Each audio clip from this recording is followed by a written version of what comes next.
कक्षा 9 के एनसीईआरटी गणित में आपका स्वागत है। आज हम लोग हल करेंगे संख्या पद्धति यानी नंबर सिस्टम में प्रश्नावली 1.1 का ये सभी क्वेश्चन, जितना आपका 4 क्वेश्चन दिया गया है सभी आज सॉल्व करेंगे। तो ये स्टार्ट करने से पहले हम लोग नंबर सिस्टम के बारे में कुछ जान लेते हैं।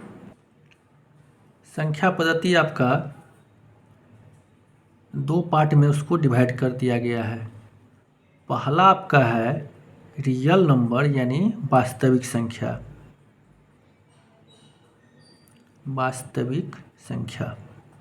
और दूसरा आपका है काल्पनिक संख्या यानी इमेजिनरी नंबर। ये हम लोग 11th-12th में पढ़ेंगे। तो सबसे पहले हम देखते हैं उसमें वास्तविक संख्या के बारे में। वास्तविक संख्या में आपका आता है प्राकृतिक संख्या यानी नेचुरल नंबर, उसको हम बोल सकते हैं प्राकृतिक संख्या, जिसको हम n से डिनोट करते हैं। और सेकेंड में आपका है पूर्ण संख्या, जिसको हम w से डिनोट करते हैं। थर्ड आपका है पूर्णांक संख्या, जिसे हम z से डिनोट करते हैं। और आपका फोर्थ है आपका भिन्न संख्या। क्या है? भिन्न संख्या, जिसे क्या होता है q से डिनोट करते हैं। ठीक है। अब यहाँ पे प्राकृतिक संख्या क्या हो गया, हम जानते हैं कि गिनती की संख्या को क्या बोलते हैं, प्राकृतिक संख्या बोलते हैं। ठीक है। तब यहाँ पे आपका एग्जाम्पल हो जाएगा 1 2 3 4 5 ... ठीक है। और पूर्ण संख्या यानी होल नंबर आपका क्या होता है कि 0 1 2 3 4 5 ... अब यहाँ पे आप देख पा रहे हैं जैसे क्या है कि प्राकृतिक संख्या यानी नेचुरल नंबर, गिनती की संख्या 1 2 3, लेकिन यहाँ पे क्या पूर्ण संख्या, यहाँ पे 0 ऐड हो गया है। तो यहाँ पे हम लिख सकते हैं उसको पूर्ण संख्या को 0 + n। उसमें क्या है कि 0 आपका ऐड हो गया है। ठीक है। तो 0 प्लस नेचुरल नंबर। अब आपका है पूर्णांक संख्या यानी इंटीजर में क्या होता है, सबसे पहले आपका पूर्ण संख्या लिख दीजिए यहाँ पे 0 1 2 3 4 ... है ना। अब यहाँ पे ये जो आपका है प्राकृतिक संख्या, ये प्राकृतिक संख्या, इसको हम क्या करेंगे, हम निगेटिव में लिख देंगे। तो यहाँ पे -1 -2 -3 ... ठीक है।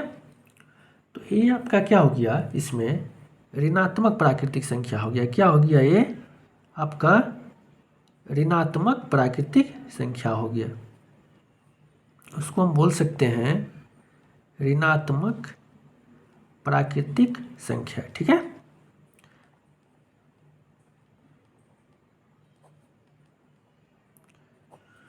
अब यहाँ पे ये आपका है, यहाँ पे क्या है,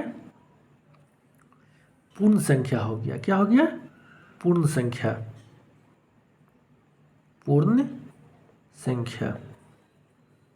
ठीक है। अब यहाँ पे क्या है कि भिन्न संख्या क्या होता है कि अंश अपॉन हर को क्या होता है, हम भिन्न संख्या बोल सकते हैं। क्या बोल सकते हैं, अंश और हर को आप भिन्न संख्या बोल सकते हैं।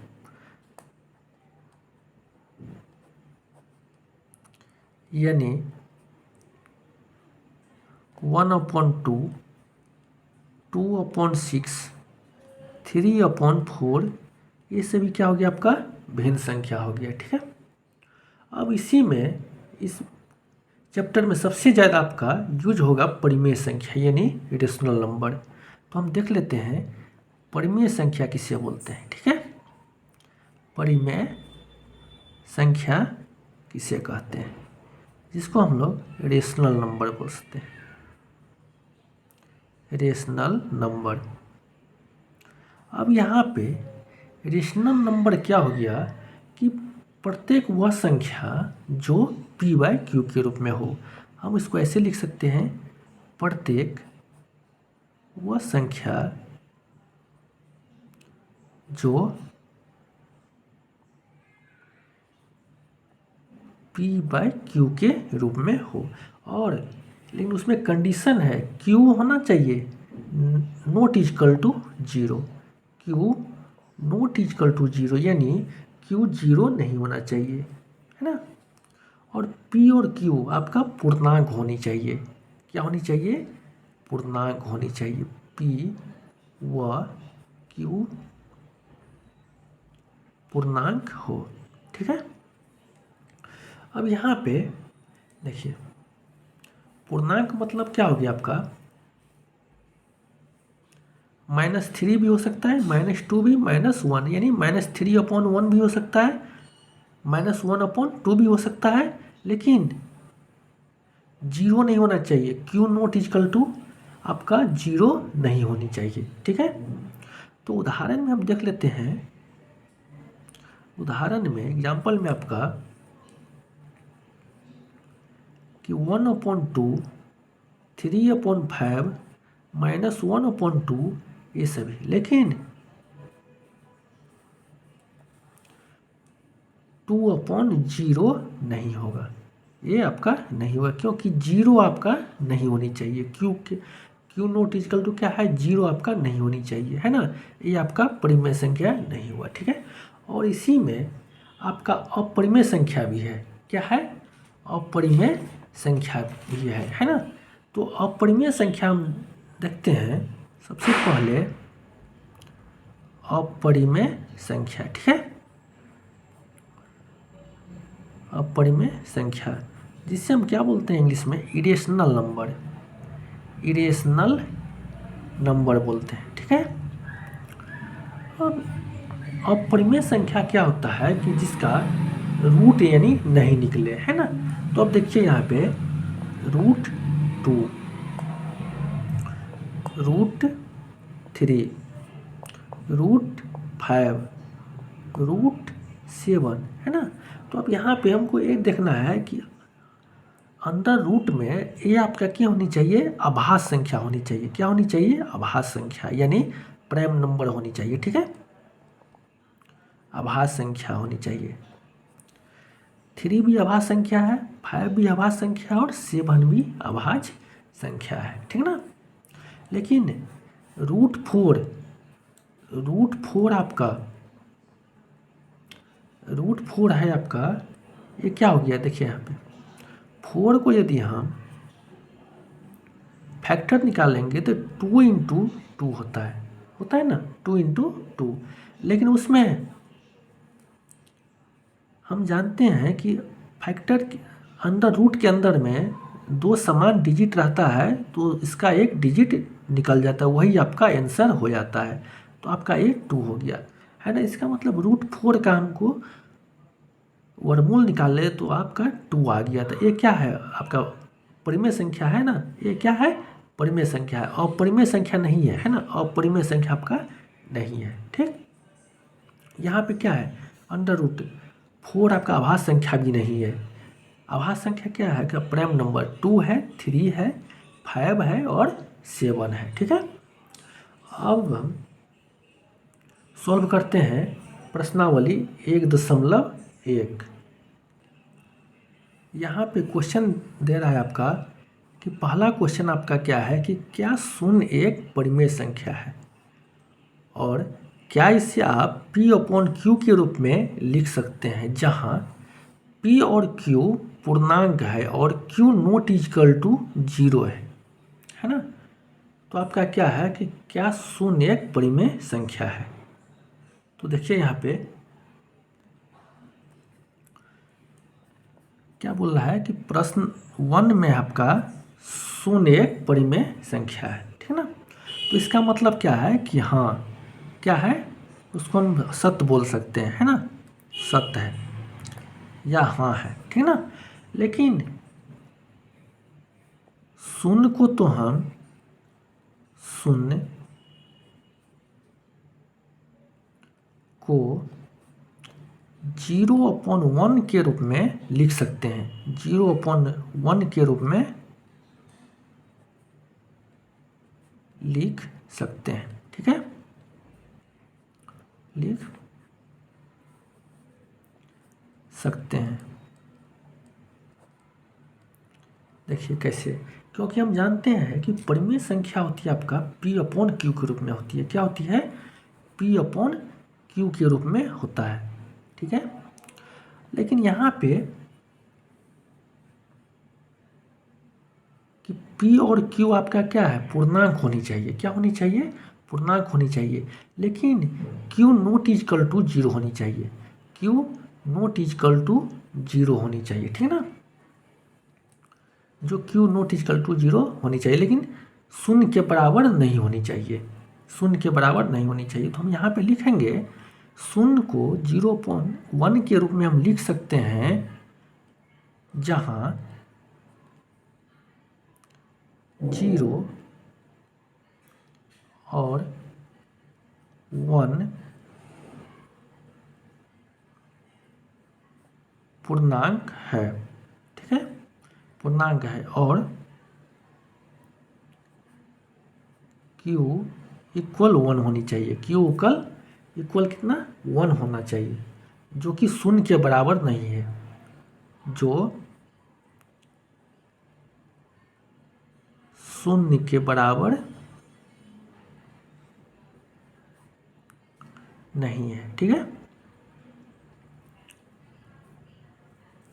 अब देखते हैं सेकंड क्वेश्चन। सेकंड क्वेश्चन आपका है कि 3 और 4 के बीच में 6 परिमेय संख्या ज्ञात कीजिए। बहुत इंटरेस्टिंग क्वेश्चन है ना। 3 और 4 के बीच में 6 परिमेय संख्या यानी रेशनल नंबर आपका निकालना है। देखते हैं, 3 और 4 के बीच में बोल रहा है ना। 3 और 4 के बीच में, 4 के बीच में आपका 6 परिमेय संख्या निकालना है। कितना? 6 परिमेय संख्या निकालना है, ठीक है। तो यहाँ पे 3 और 4 दिया गया आपका, है ना। तो 3 और 4, तो 3/1 तो लिख सकते हैं, ठीक है, और 4/1 भी लिख सकते हैं, है ना। अब यहाँ पे देखिए, हम यहाँ पे देख पा रहे हैं कि 6 परिमेय संख्या, तो ऐसे कीजिए आप कि जैसे 6 परिमेय संख्या है ना, तो उसमें एक जोड़ दीजिए, 7, है ना। 7 को हम क्या करेंगे, दोनों को ऊपर नीचा, अंश में भी 7 से और हर में भी 7 से गुना करेंगे, है ना। तो यहाँ पे 3/1 है, इसमें कितना? 6 परिमेय संख्या है, उसमें हम एक जोड़ देंगे तो 7 हो जाएगा। तो अंश में भी 7 से गुना करेंगे और हर में भी 7 से गुना करेंगे, ठीक है। तो अब यहाँ पे गुना करके कितना हो गया? 3 × 7 कितना हो गया? 21, और 1 × 7 आपका 7 आ गया, ठीक है। अब यहाँ 4/1 है, क्या है? 4/1। अब यहाँ भी कीजिए गुना, यहाँ पे 6 परिमेय संख्या था, तो एक जोड़ के है ना 7 हो गया, 7 ऊपर में गुना कीजिए और 7 आपका नीचे में गुना कीजिए। तो 4 और 7 को यदि गुना करेंगे तो 7 चौकी 28, 7 चौका 28, और 1 × 7 क्या होगा? 7, है ना। अब क्या निकालना है? 21 और 28 के बीच में, 21/7 और 28/7। तो देखिए यहाँ पे कितना? 6 परिमेय संख्या निकालना है। 21 के बाद क्या आता आपका? 21 के बाद 22 आता है, 22/7, ठीक है। अब यहाँ पे 22 के बाद क्या आएगा? 23/7। इसके बाद 24 आता है, 24/7। इसके बाद 25/7, 7, ठीक है। अब इसके बाद फिर 26 आता है, 26/7। इसके बाद 27, 27/7। यही क्या हो गया आपका परिमेय संख्या हो गया। देखिए आप 6 परिमेय संख्या बोल रहा था, कितना 6 परिमेय संख्या। तो यहाँ पे 1 2 3 4 5 6 हो गया, 6 परिमेय संख्या है ना। जितना परिमेय संख्या बोलेगा निकालने के लिए उसमें एक जोड़ देंगे, है ना। जैसे 6 है तो 6 में एक जोड़ देंगे, 7 हो जाएगा। 7 को क्या करेंगे हम, जो जो दिया रहेगा, जैसे 3 और 4 दिया है तो इसमें 3 में 3/1 लिखे हैं और उसमें 7/7 से गुना कर देंगे। 7 अंश में भी गुना करेंगे, 7 आपका हर में भी गुना करेंगे, ठीक है। आ गया समझ में। अगला क्वेश्चन देखते हैं क्या है। 3rd नंबर क्वेश्चन है कि 3/5 और 4/5 के बीच 5 परिमेय संख्या निकालना है। क्या निकालना है, 5 परिमेय संख्या है। 3/5 और 4/5 के बीच 5 परिमेय संख्या है। तो सेकेंड क्वेश्चन में क्या बताए थे कि जैसे 6 परिमेय संख्या था तो उसमें एक जोड़ दिए थे। यहाँ भी क्या है, 5 परिमेय संख्या है तो आप इसमें एक जोड़ दीजिए। तो एक जोड़ेंगे तो 5 1 6, है ना। तो 6 हो गया। तो 3/5 है आपका, है ना। तो 3/5 में 6 से क्या कीजिए आप, अंश में भी गुना कीजिए, यानी 3 में भी गुना करेंगे और 5 में भी गुना करेंगे, है ना। वैसे ही सेकेंड में भी 4/5 में उसमें 6 से गुना करेंगे और उसमें भी 6 से गुना करेंगे, है ना। तो लिखिए यहाँ पे क्या करेंगे, उसमें 5 1 6, यानी अंश में भी 6 से गुना करेंगे और हर में भी आपका 6 से गुना करेंगे, ठीक है। अब देखिए यहाँ पे 3 और 6 को यदि मल्टीप्लाई करेंगे, गुना करेंगे तो क्या हो जाएगा 18। क्या हो जाएगा 18। और 5 और 6 को मल्टीप्लाई करेंगे तो कितना आ जाएगा 30 आ जाएगा, है ना। और सेकेंड में क्या था कि 4/5 था। क्या था 4/5। तो इसमें भी क्या करेंगे हम कि 6 से अंश में भी गुना करेंगे और 6 से हर में भी गुना करेंगे। तो अब यहाँ पे देखिए 4 और 6 को यदि हम गुना करेंगे तो क्या हो जाएगा, 4 6 24 आ जाएगा, ठीक है।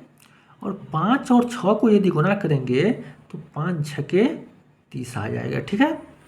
अब यहाँ पे 18/30 और 24/30 है ना। तो उसमें उसके बीच में 18 के बाद क्या आता आपका 19। क्या हो जाएगा 19/30, ठीक है। और 20/30। अब इसके बाद 21/30, ठीक है। और 22/30, 23/30। तो यहीं तक है ना, 23/30, यानी इसके बाद क्या आ जाएगा 24/30 आ जाएगा। तो यही आपका क्या हो गया, परिमेय संख्या हो गया। क्या हो गया, परिमेय संख्या। क्योंकि हमें बोल रहा था कि 3/5 और 4/5 के बीच आपका परिमेय संख्या बोल रहा था, 5 परिमेय संख्या निकालने के लिए, है ना। तो 5 में एक जोड़ दिए तो 6 हो गया। 6 ऊपर में भी गुना करेंगे और 6 नीचे में भी गुना करेंगे। इसमें भी 6 ऊपर में गुना करेंगे और 6 नीचे में भी गुना करेंगे, है ना। तो 18/30 और 24/30 के बीच में आपका 19/30 आ गया, 20/30 आ गया, 21/30 आ गया, 22/30 आ गया और 23/30 आ गया। यही आपका क्या हो गया फ्रेंड्स, आंसर हो गया, ठीक ना। अब देखते हैं 4था नंबर क्वेश्चन। दिया गया है कि नीचे दिए गए कथन सत्य है या असत्य है, कारण के साथ अपने उत्तर दीजिए। तो इसमें पहला क्या पूछ रहा है कि प्रत्येक प्राकृतिक संख्या एक पूर्ण संख्या होती है। क्या है कि प्रत्येक प्राकृतिक संख्या एक पूर्ण संख्या होती है। तो हम लोग प्राकृतिक संख्या के बारे में जान चुके थे। क्या होता है कि गिनती की संख्या को क्या बोलते हैं, प्राकृतिक संख्या, है ना, जिसमें 1 2 3 यानी 4 डॉट डॉट, है ना।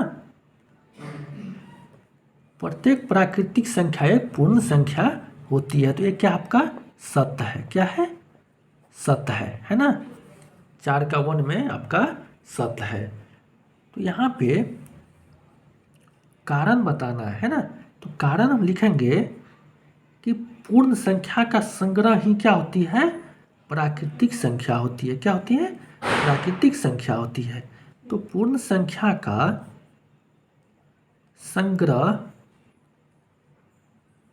ही आपका क्या होता है, प्राकृतिक संख्या होता है। तो यहाँ पे प्राकृतिक संख्या क्या होती है कि हम 1 2 क्या होती है, प्राकृतिक संख्या आपका क्या होता है कि 1 2 3 डॉट डॉट, है ना। अब यहाँ पे पूर्ण संख्या हो गया। देखिए यहाँ पे पूर्ण संख्या क्या होता है, पूर्ण संख्या मतलब उसमें जो जीरो हम ऐड कर देंगे यही आपका क्या होता है, पूर्ण संख्या हो जाता है। पूर्ण संख्या हम 0 प्लस प्राकृतिक संख्या लिख सकते हैं ना। क्योंकि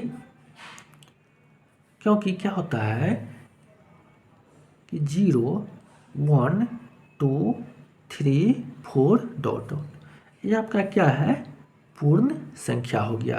तो हम क्या उसे समझे कि प्रत्येक आपका प्राकृतिक संख्या एक पूर्ण संख्या हो सकती है ना, आपका 0 को छोड़ के, है ना। अब सेकेंड है कि प्रत्येक पूर्णांक एक पूर्ण संख्या होती है। तो प्रत्येक पूर्णांक एक पूर्ण संख्या होती है। क्या होती है, असत्य हो जाएगा, क्योंकि पूर्ण संख्या में ऋणात्मक पूर्णांक नहीं होती है ना। पूर्ण संख्या क्या होती है आपका, होल नंबर 0 प्लस प्राकृतिक संख्या, यानी 0 1 2 3 4, है ना। ये सभी क्या होती है आपका कि पूर्ण संख्या होती है। लेकिन प्रत्येक पूर्णांक एक पूर्ण संख्या नहीं हो सकती है ना। तो ये क्या आपका असत्य है, ये आपका क्या है, असत्य है, ठीक ना। लेकिन उसमें कारण बताना है। कारण पूर्ण संख्या में ऋणात्मक पूर्णांक नहीं होती है ना, ऋणात्मक पूर्णांक नहीं होती है, ठीक है। अब थर्ड में है कि प्रत्येक परिमेय संख्या एक पूर्ण संख्या हो सकती है। देखिए यहाँ पे परिमेय संख्या क्या होती है कि जो P अपॉन Q के रूप में हो, क्या है, P अपॉन Q के रूप में। लेकिन पूर्ण संख्या P अपॉन Q के रूप में होती है, नहीं होती है ना। तो इसका मतलब कि प्रत्येक परिमेय संख्या एक पूर्ण संख्या होती है। तो क्या हो जाएगा आपका, असत्य हो जाएगा। क्या हो जाएगा, असत्य हो जाएगा, है ना।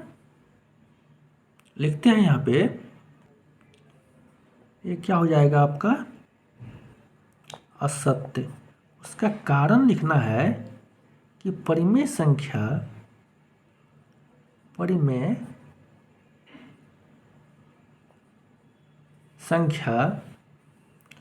क्या होती है आपका, 2/5 4/6 2/3, ये सभी क्या होती है आपका पूर्ण संख्या नहीं होती है ना। क्या होती है, पूर्ण संख्या नहीं होती है ना। तो ये आपका चैप्टर ख़त्म हो गया, है ना। तो वीडियो अच्छा लगा होगा तो वीडियो को लाइक कर दीजिएगा, और यदि चैनल पर नए हैं तो चैनल को ज़रूर सब्सक्राइब करके बेल आइकन को दबा दीजिएगा, ताकि ऐसे ही आपका न्यू वीडियो लेकर आएंगे तो सबसे पहले आपको नोटिफिकेशन मिले। Thank you.